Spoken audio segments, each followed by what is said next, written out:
दोस्तों नमस्कार, आप सभी का स्वागत है आज के इस वीडियो में। काफ़ी लोग कमेंट करके ये पूछ रहे हैं कि बिहार शिक्षक भर्ती परीक्षा जो आपका चौथा चरण आने वाला है उसकी तैयारी करना बेहतर होगा या फिर यूपी सुपर टेट की तैयारी करना बेहतर होगा।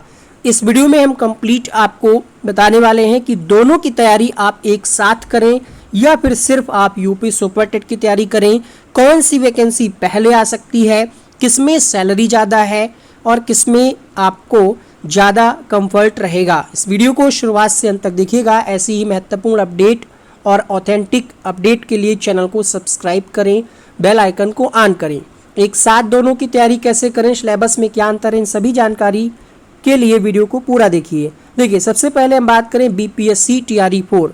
बहुत सारे लोग ऐसे हैं अदर स्टेट के, यानी बिहार के नहीं हैं और बीपीएससी टीआरई 4 में सम्मिलित होना चाहते हैं। इसमें से कुछ लोग ऐसे होंगे जिन्होंने बीपीएससी टीआरई 2 में एग्ज़ाम दिया होगा और 3 में एग्ज़ाम दिया होगा और किसी भी वजह से उनका 1 या 2 नंबर से सिलेक्शन नहीं हो पाया होगा।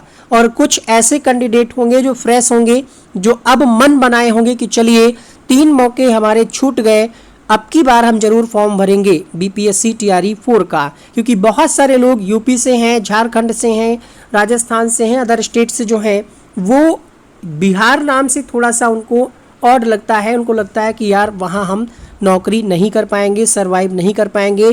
खासकर फीमेल कैंडिडेट, उनके घर वाले सपोर्ट नहीं करते हैं क्योंकि अकेले भाई अगर आप अनमैरिड हैं और आपको यहाँ पर 40,000 की नौकरी तो मिल रही है, लेकिन गार्जियन जो है वो यहाँ पर भेजने में सक्षम नहीं है, यानी सेफ फील नहीं कर रहे हैं, तो निश्चित रूप से आप थोड़ा सा डीमोटिवेट हो सकते हैं। लेकिन बहुत सारे लोग ये हैं कि 3 बार जब उनके कुछ फ्रेंड्स का या रिलेटिव का सिलेक्शन हो गया है तब उनकी हिम्मत पड़ी है कि हाँ चलिए हम भी इस बार परीक्षा देंगे और अगर सब कुछ अच्छा रहा तो हम भी इस बार ज्वाइन करेंगे।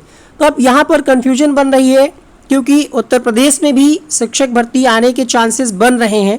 ठीक है, थोड़ा तो उम्मीद जगी है, धरना प्रदर्शन हुआ है, ट्विटर पे आंदोलन रहा और ऑफलाइन भी धरना प्रदर्शन हुआ और शिक्षा सचिव के एक सदस्य ने यह भी कहा कि जल्द ही कैलेंडर जारी किया जाएगा। इन सब चीज़ों को आपने अच्छे से देखा होगा, समझा होगा। तो अब कन्फ्यूजन बन रही है। देखिए, हम आपको बताएं कि दोनों में से तैयारी करना कैसे है, आपको किसकी तैयारी करें, सुपर टेट कब होगा इसका कोई फिक्स अभी तक नहीं है, लेकिन जो परिस्थितियां हैं उसके हिसाब से आपको भी अंदाज़ा लगा होगा कि हाँ भर्ती तो आएगी और 2027 के चुनाव से पहले आएगी और कंप्लीट भी होगी। अब 2027 के चुनाव से पहले आने में इसको कितना देर लग सकता है ये समझना है। नए शिक्षा सेवा चयन आयोग का गठन हो चुका है, लेकिन आयोग की तरफ से कोई भी एक लेटर नहीं जारी किया गया है, यानी धरातल पर वो लोग इंटरनली काम कर रहे होंगे। जो भी पेंडिंग काम है, जो भी बहुत सारे काम रहते हैं, हम लोग को सिर्फ लगता है कि सिर्फ विज्ञापन जारी करना है और भर्ती परीक्षा करा लेना है, लेकिन इंटरनली जो भी काम है वो आयोग की टीम कर रही होगी। सुपर टेट में कितनी देर होगी ये आपको प्रैक्टिकल समझना है। देखिए, आयोग बनेगा तो सबसे पहले जो पेंडिंग काम होंगे, मुख्यमंत्री साहब का भी यही आदेश होगा कि पहले पेंडिंग काम को निपटाया जाए। पेंडिंग काम में सबसे पहले होगा टीजीटी पीजीटी का एग्ज़ाम कराना। ठीक है, इसके बाद जूनियर शिक्षक भर्ती की परीक्षा हुई थी, उसका रिजल्ट आ चुका है, उसकी काउंसलिंग और उसकी ज्वाइनिंग कराना, ये सबसे बड़ा काम होगा। और ये जब काम हो जाएगा, हमें उम्मीद यही लग रही है कि जब ये काम हो जाएगा, नियुक्ति पत्र वितरण कार्यक्रम होगा, वहीं से मुख्यमंत्री साहब नई शिक्षक भर्ती प्राथमिक की घोषणा कर सकते हैं। अब टीजीटी पीजीटी की परीक्षा और यूपी टेट और जूनियर एडेट और असिस्टेंट प्रोफेसर, इनका जो जिक्र है वो आने वाले कैलेंडर में होगा और ये कैलेंडर उम्मीद है कि अगस्त भर में जारी हो जाएगा। 15 अगस्त कहा जा रहा है, लेकिन हम ये मान करके चलते हैं कि अगस्त लास्ट तक इनका कैलेंडर जारी हो जाएगा। और टीजीटी पीजीटी की परीक्षा कराने के लिए कम से कम 3 से 4 माह का समय तो चाहिए ही होगा आयोग को, पेपर सेट करने से लेकर के सेंटर निर्धारण तक। तो 4 महीने अगर हम मान लें, ये वीडियो अपलोड हो रहा है जुलाई में, लास्ट जुलाई में वीडियो अपलोड हो रहा है, अगस्त सितंबर अक्टूबर नवंबर, ठीक है, नवंबर के आसपास आपकी टीजीटी पीजीटी की परीक्षा हो सकती है। नवंबर के बजाय दिसंबर भी हो सकता है। तो सुपर टेट की बात करें तो ये नवंबर में आने वाला नहीं है। पहले टीजीटी पीजीटी और उसके बाद जूनियर एडेड और फिर जा कर के यूपी टेट भी होगा। बिना यूपी टेट के शिक्षक भर्ती नहीं होगी ऐसा मान करके चलिए। उसका रीज़न है यूपी टेट से सरकार को काफ़ी सारा इनकम होता है, फॉर्म अधिक संख्या में भरे जाते हैं और यूपी टेट होना भी चाहिए। उसका रीज़न ये है कि काफ़ी वर्षों से हुआ भी नहीं है, कोविड की बात से यूपी टेट का आयोजन नहीं हो पाया है रेगुलर, जो कि साल में एक बार होना चाहिए था, तो वो नहीं हो पाया। तो पहले यूपी टेट की परीक्षा होगी और यूपी टेट की परीक्षा का अगर नोटिफिकेशन जारी हो जाता है दिसंबर तक, अगर हम ये मान लें तो ये मान करके चलिएगा ये परीक्षा मार्च या अप्रैल में होगी। बहुत तेज़ी से अगर ये लोग काम करेंगे तब भी यूपी टेट की परीक्षा को मार्च या अप्रैल तक कराया जा सकेगा। उसके बाद ही तो चांस बनेंगे और मार्च अप्रैल तक आपका जूनियर एडेड, अगर आयोग ठीक तरीके से काम किया, ठीक है, कोई दिक्कतें नहीं आई, कोई कोर्ट का मुद्दा नहीं हुआ, तो मार्च या अप्रैल तक आपका टीजीटी पीजीटी और जूनियर एडेड इनका नियुक्ति पत्र वितरण कार्यक्रम भी हो जाएगा और उसके बाद ही नई शिक्षक भर्ती की घोषणा मुख्यमंत्री साहब करेंगे।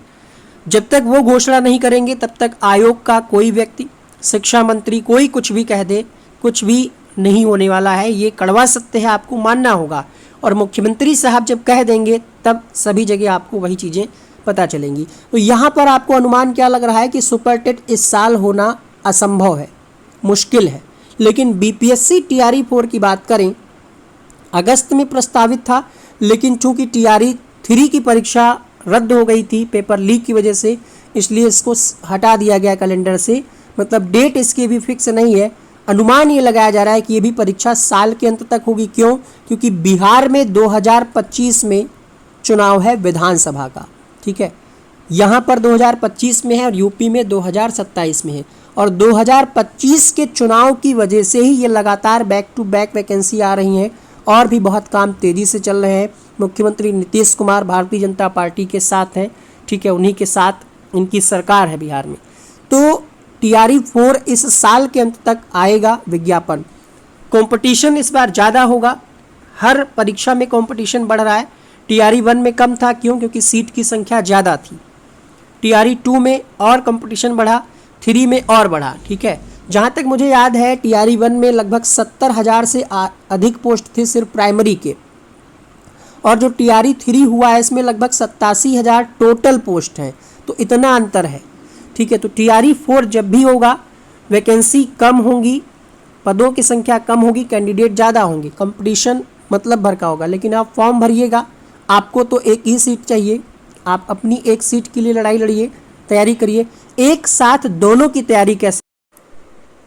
पहले तो मैं आपको ये बता दूं कि अगर आप बिना किसी टेस्ट सीरीज़ की तैयारी कर रहे हैं किसी भी एग्ज़ाम की, तो आप काफ़ी पीछे रह जाएंगे। कारण है कि आपको पता ही नहीं चलेगा कि आप किस सब्जेक्ट में, किस टॉपिक में वीक हैं।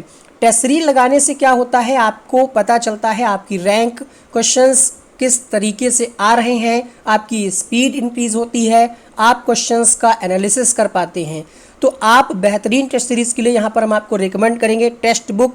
यहाँ पर एक ऑफर चल रहा है, ईयरली टेक्स्ट बुक पास है ये 1 ईयर के लिए। इसका जो प्राइस है वो 6,999 था, लेकिन अभी 28 से 31 जुलाई तक ऑफर चल रहा है। हमारा कोड आप लगाएंगे OneDay10, इससे आपको ऑफर का लाभ मिलेगा।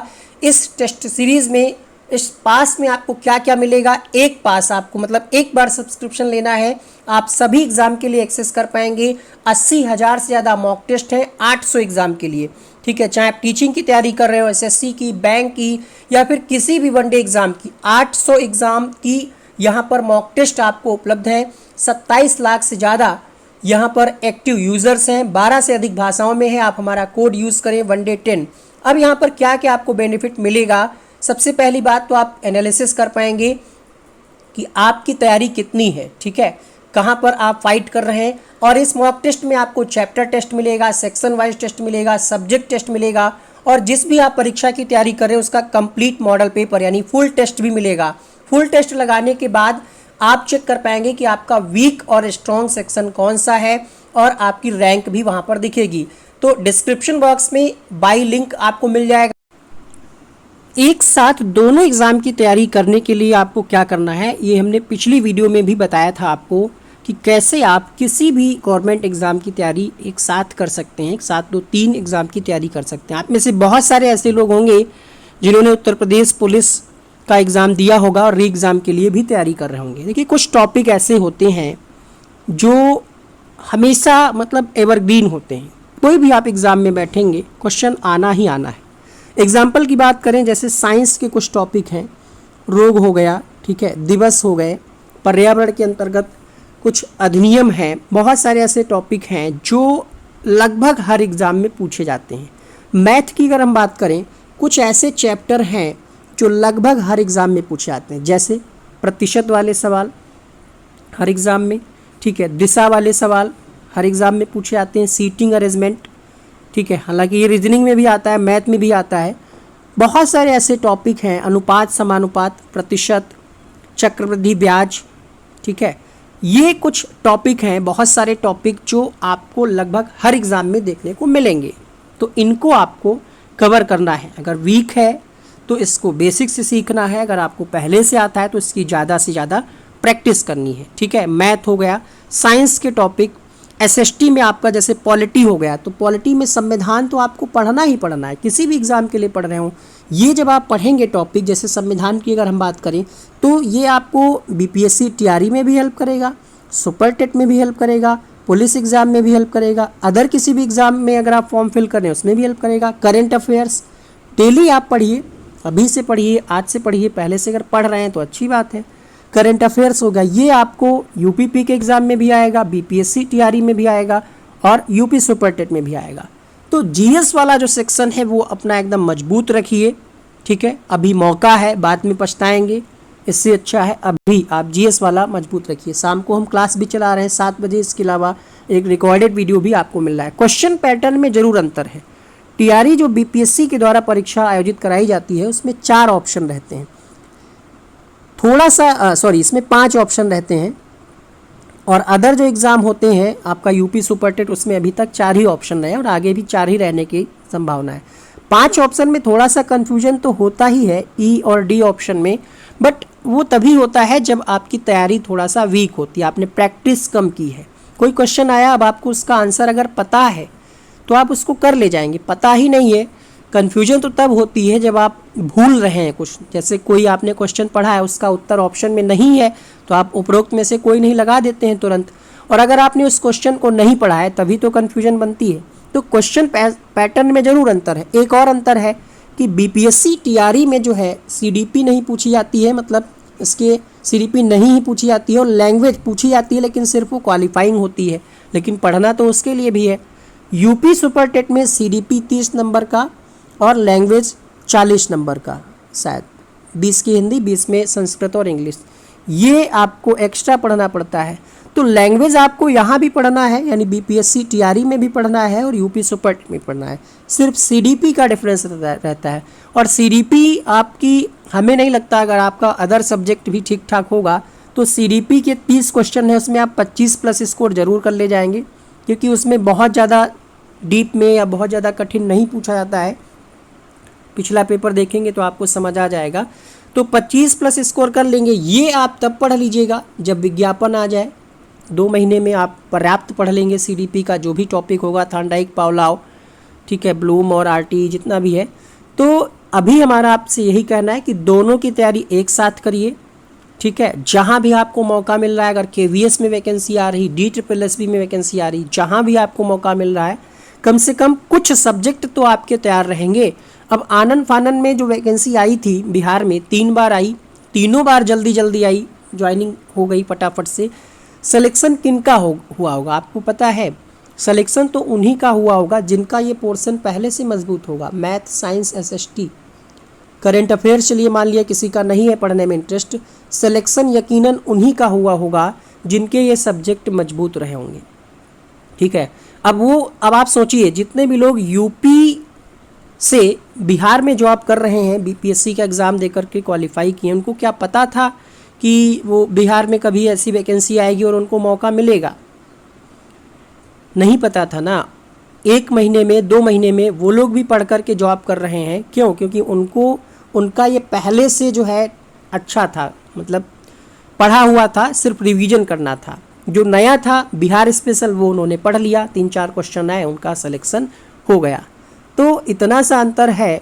अब आप समझिएगा इस चीज़ को कि आपको तैयारी एक साथ करनी है। कॉमन सब्जेक्ट पर कमांड अपनी रखनी है, पकड़ अपनी बना करके रखनी है। जो सब्जेक्ट वीक है, सबसे अच्छा मौका है उस पर काम करें, कैसे भी करके उसको पढ़ें यूट्यूब से, जहाँ से भी।